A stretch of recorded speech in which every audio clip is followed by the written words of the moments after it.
Are you getting bored of this busy routine and want to experience time travel? Let's take a flight and explore the history of a unique country. Oh, don't pack your bag. It's an imaginary flight. You can travel by closing your eyes and listening to the sound of my voice. Have you ever imagined you'd visit the cradle of mankind? Here we go. There is a country famous for its scenic landscapes and vast wildlife preserves, situated directly on the equator. That country is Kenya. The Republic of Kenya is in eastern Africa. To the east, it sits on the Indian Ocean. To its north, you will find Ethiopia, Somalia, and the Arabian Peninsula. Its unique location along the coast of the Indian Ocean aided in framing a new culture known as the Swahili culture. Anthropologically, some also consider Kenya to be the cradle of humanity. Do you want to know the story behind the origin of the name Kenya? I find it really interesting. Kenya is named after Mount Kenya, the second largest mountain in Africa after Mount Kilimanjaro, which is in Tanzania. The Kikuyu people, who lived around present-day Mount Kenya, named this mountain Kirinyaga, or Karanyaga. The meaning of the word Kirinyaga in the Swahili language is a mountain of whiteness because of its snow-capped peak.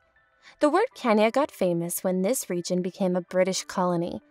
Interestingly, the name Kenya arose out of the inability of the British to pronounce Kirinyaga correctly.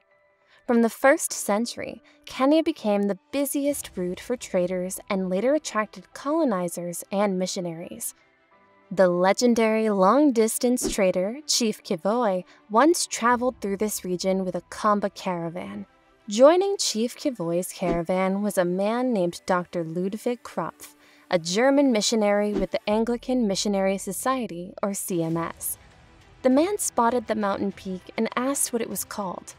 According to folklore, Chief Kivoi pronounced the mountain's name Kirinyaga in his Kamba accent, but what Dr. Ludwig Krapf heard was Kenya. Since then, it has gained fame as Kenya. Oh, are you still curious as to why Kenya is called the birthplace of humankind? Early members of the human race are said to have evolved in Africa. East Africa, especially Kenya, is one of the places where early Homo sapiens are believed to have lived. Fossil evidence supports this.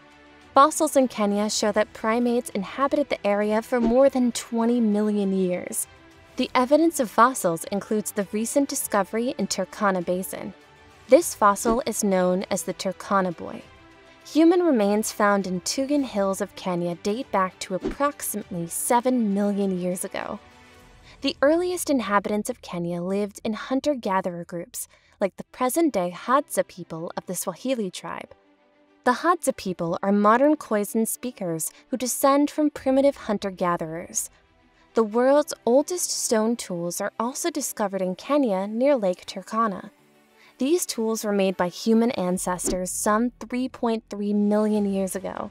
From the Horn of Africa, the agro-pastoralist Cushitic, the ancestors of modern-day Cushitic speakers, migrated to Kenya.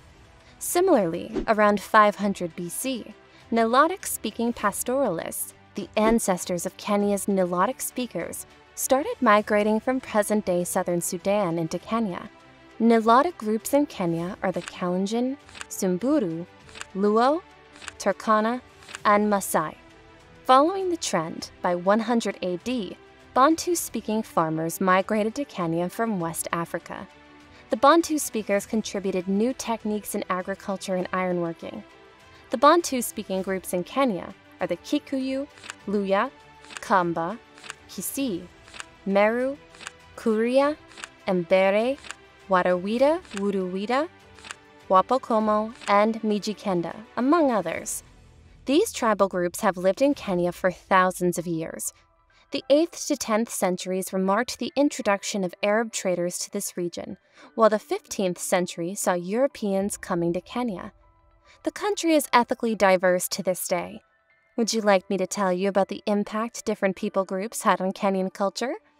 Kenya doesn't have a single distinct homogeneous culture, but instead features lots of cultural diversity. Kenya is a nation made up of different tribal groups that migrated to Kenya at different times. The Kenyans have a family and community-oriented culture, mostly influenced by African traditions. Because of the cultural diversity, around 60 languages are spoken in Kenya. However, the national language of Kenya is Kiswahili, influenced by the Swahili culture. This language belongs to the language of the Bantu tribe who came from West Africa.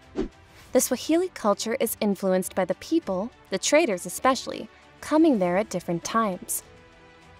The language incorporated words from Arabic, German, Urdu, Hindi, and English because of trade activities. Swahili cuisine has influences from Indian and Arabic cultures. The use of art and craft showed that Swahili people were very creative. Examples of their art and craft included the drawing of patterns and shapes on clothes, their furniture, and architecture. The patterns were mostly geometric shapes and not designs of living things. Let's have a look at some historic places in Kenya. Some places you might even want to visit, but I guess that depends on how much money you have.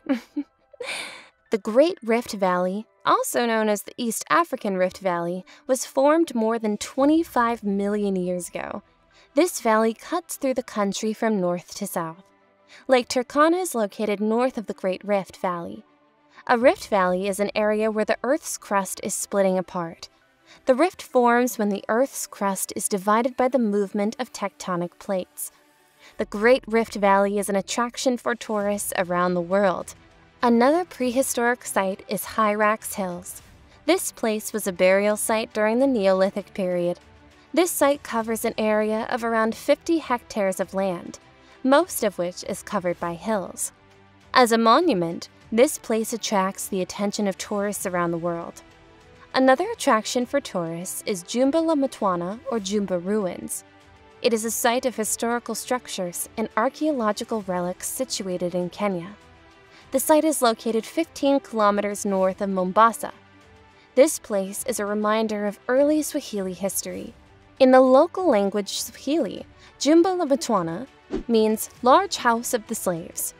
It was a town built in the 14th century and supposedly abandoned in the 15th.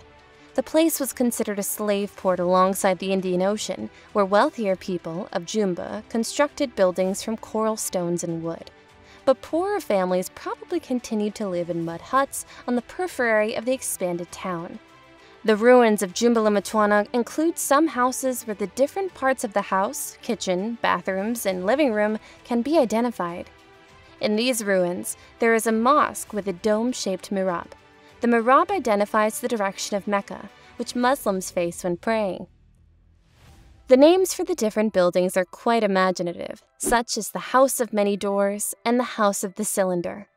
There is another historic place related to the untold history of the slave trade in Kenya. There is a small village on the southern coast of Kenya. The village is named Shimoni, which means in the holes. This specific name is after the presence of mysterious slave caves in this village. These caves cover over 5 kilometers inland and have complex tunnels. It is believed that slaves have been captured in these caves for trade purposes.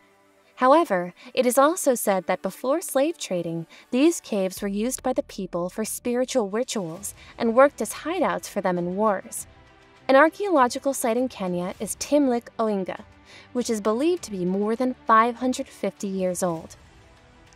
On this site, a structure made of raw stone can be seen, indicating the unique architectural techniques of the old Kenyans. In the culturally diverse nation Kenya, the origin of ornamentation is undocumented, but archaeologists demonstrated the presence of ornament made of ostrich eggshells during discoveries. This East African country, today's Republic of Kenya, has a rich history, remarked as a cradle of humanity, a culturally diverse nation, and creative people in terms of art and craft. Society developed from hunting-gathering to agriculture and later to sophisticated merchant trade. Every phase has left some remarkable imprints clearly seen whenever you take a tour through the history of Kenya. Thanks for joining me on this adventure. I can't wait to see you next time.